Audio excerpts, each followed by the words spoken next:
Chapter 3 Vengeous. The first thing Baron Vengeous did when he set foot on Irish soil was murder someone. He would have preferred to arrive without incident, to have stepped off the boat and disappeared into the city, but his hand had been forced. He had been recognised. The sorcerer had seen him, picked him out in the crowd as he disembarked.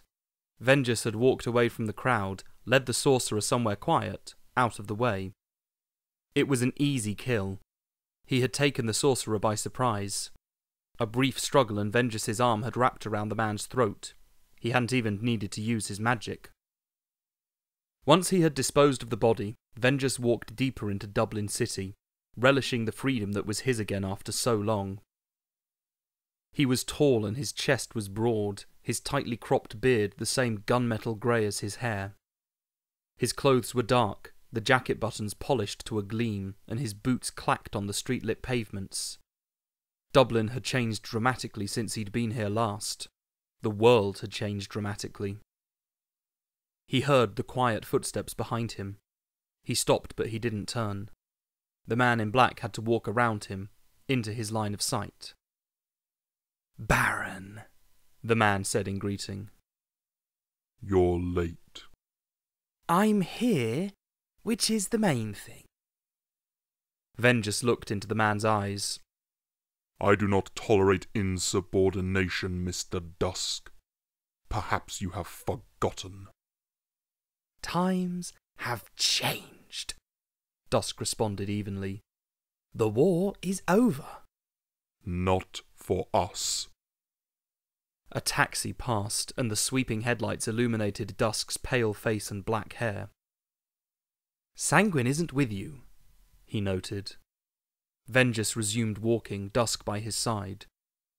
"He will join us soon, have no fear." "Are you sure you can trust him? I appreciate that he freed you from prison, but it took him 80 years to do it." Were Dusk any other man, this remark would have been the height of hypocrisy, as he himself had not lifted one finger to help Vengeous either.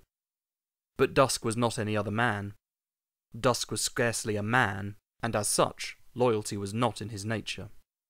A certain level of obedience, perhaps, but not loyalty. Because of this, Vengeous harboured no resentment towards him. The resentment he harboured towards Sanguine, on the other hand.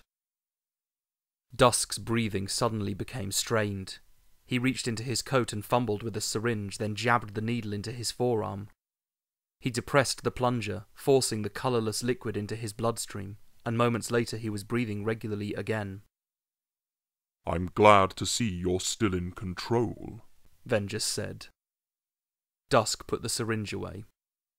"I wouldn't be much good to you if I wasn't, would I? What do you need me to do?" "There will be some obstacles to our work, some enemies we will no doubt face, the skeleton detective, for example. Apparently he has an apprentice now, a dark-haired girl. You will wait for them outside the sanctuary tonight, and you will follow them, and when she is alone, you will fetch her for me." "Of course." "Alive, Dusk." There was a hesitation. "Of course," Dusk repeated.